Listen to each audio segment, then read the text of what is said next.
validated, then Yes. everything that they say legislatively is stricken. Okay. Well, in that challenge, I don't know. I am listening to Howard Griswold and others about making some kind of challenge. But, of course, that takes money, and then, of course, you have to get the right court and the right jurisdiction. And as we all know, the system makes it as difficult as it can for anyone to succeed right now. That's not an accident. No.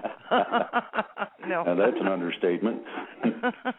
In fact, when I did some research on the how they decided they have the right limitations of movement, they passed this bunch of junk, and they decided how is it that they have the right to quarantine me, to just pick me up and say, oh, we think you were exposed to this pandemic germ, so we're going to quarantine you. They gave themselves, they think, the right to pick me up and haul me off somewhere and put me in quarantine. When I looked at the legal authority that they used to justify such an action, you know what they did? They hauled out the commerce of the U.S. Constitution. They hauled out what they could get out of the Ohio Constitution. They hauled out the treaties of the United Nations, and then they hauled out the statutory laws. So what they did is they picked and chose from as many different things as they could, and they threw them all there and said, there it is. So it seems like what they do is they pick out what they want, and they ignore what they don't want. Exactly. What you have to do is put them in the position where you're making them an offer they can't refuse. Well, this gets very serious very quickly. Yes. A citizen has a right to legally challenge the authority by which a person holds a seat, specifically publicly, but any seat that has the same oath of office that most public people swear to. In that light, anybody who subjugates that part of their agreement with the general public to see to its welfare according to their constitutional oath does several things. Now, you'll hear a lot of scuttlebutt on the internet that states that this is a misdemeanor. It's sort of like a traffic ticket. You get a little fine and go on down the road and nobody don't hurt anything. Well, if, and this is the differential, if you also offer that because they violated the public trust and in doing so also violated the Constitution, this then becomes a federal matter. And you can constitutionally challenge not only whatever it was they did, be that pumping all your water or whatever, but also the right of the people who did it in terms of legislation, everybody that voted for it, their right to have and hold their seat. You can wipe out a whole legislation and a whole load of legislators right along with it. I would love to do that. Well, a convenient weapon of law for that would be applied in the constitutional Article 3 district courts of the United States, not the corporate U.S. D.C. courts, would be a writ of quo warranto, which is a removal for cause forever from any holdings of public office or fiduciary trust because of the egregious violations and abuses of that trust, which might fall, like we said earlier, in the Public Duty Act, the Federal Corporations Protection Act, and there are various and sundry different laws as opposed to mere fictions or statutes or other frauds that are posed as laws that fall under the common law that's administered, if properly motioned, to get into the proper jurisdiction and venue of the common law Article 3 General Justice Courts of the United States under American common law and the American Constitution and corpus juris secundum. Exactly. Now, here's the other part of it. You can also run their butts through federal court, and when the suit itself or complaint on these matters is accepted by the federal courts, it changes from a misdemeanor to a felony. Well, there's a whole bunch of things. Like I'm saying, it causes what you need to do, and this is something everybody misses. in terms of what was just stated by that man, that's absolutely correct. And the reason it is this. Instead of an individual looking at taking on the world or a big group of whoever, you have to understand one thing. Anytime you can, you make the game play itself. This is game theory, but it always works. When you make the game play itself by its own rules, the individual that started that game always, and this is 100%, wins. In this case, you would have the law fighting among itself. At certain points, certain things are no longer capable of being ignored, because anybody that wants to play games with the law, to include judges, also fall under the problem of maybe not being able to sit in that judge's chair any longer or hold their office or whatever. This includes the prosecutor. This includes witnesses, etc. You can take down as many as need be. All you got to do is once with one individual. I would look to the sponsor of the bill.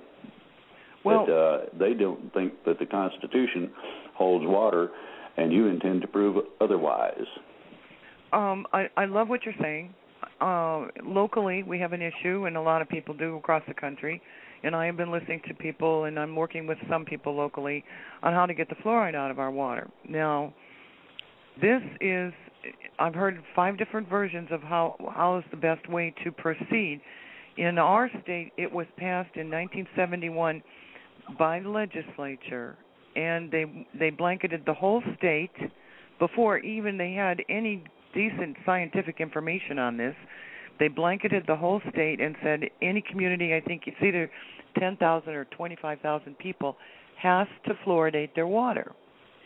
So now when we went to talk about getting it out of our water, we have two pumping stations, and they cover pretty much all about 6 or 7 municipalities. So we can't even go into a municipality and say, look, get this out or we'll hold you accountable. We have to find another way to address these 2 pumping stations. And I was told that if the pumping station said no or the municipality said no to the water fluoride, that the state would come and sue the municipality.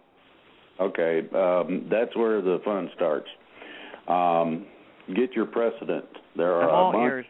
Go ahead. There's a bunch of people that have decided that fluoride is not a good idea.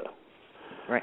If you follow a combination of those as precedent in terms of what they did and the manner in which they did it, then you can win that case. And the state, actually, to be honest with you, falls under the same general public responsibility of not poisoning people, among other things. Yes. And these are some of the facets that has been used in order to get fluoride out of the water systems. This is what I'm trying to express. The individuals responsible should be held responsible directly first. When the state decides to step in, then they're going to have to show cause for continuing to poison the general population. Okay. And that sort of puts them in the trick bag. They're not going to want to say that. Now, should this action that you guys are involved with, which just excites me so much, should I stop it? Should the people around the country who are really worried about the water fluoride, should we stop what we're doing and take this on, or is this going to be one of those things that will be resolved? If I may, it'll be resolved, but I'm going to tell you to keep the pressure up, period. Okay, got it. If I might, I would certainly concur with Drake's position there. But what you might possibly consider would be a referendum initiative on petitions by multitudes of the people who could be properly informed of the true peer-reviewed scientific support for the premise that fluoride absolutely does nothing to control tooth decay. It is absolutely a carcinogenic and neurotoxin. It is absolutely poisonous. It's used as pesticide, as a predominant fluorosilicic acid in ant killers and so on and so forth. And there's a multitude of foundational supported lawful peer-reviewed scientific medical evidence that proves that it never did anything they claimed it would. It was merely a ruse to extract a compound that they extracted from aluminum smelters or bauxite smelting stacks to get rid of a toxic waste under the pretense that it was good for preventing tooth decay, to enrich the companies that had the toxic waste disposal problem, DuPont and others. Now, when I spoke to some people about this, here's what I was told, that what I would find is, where's the resistance coming from? And this is what they told me. The companies who are getting rid of their sludge in this fashion by selling it to the municipalities, these companies, even though we don't know who they are and they appear to be behind the scenes, however, they've got a lot of money, and should we attempt to get the fluoride removed from like a big metropolitan area like Central Ohio, they come out of the woodwork. But I don't know that that's true. Welcome back, Freedomizers. We have been discussing a lot of a little bit of IPMC and a whole lot of relocalization with our guests Anita and Chris is with us also, as well as Drake.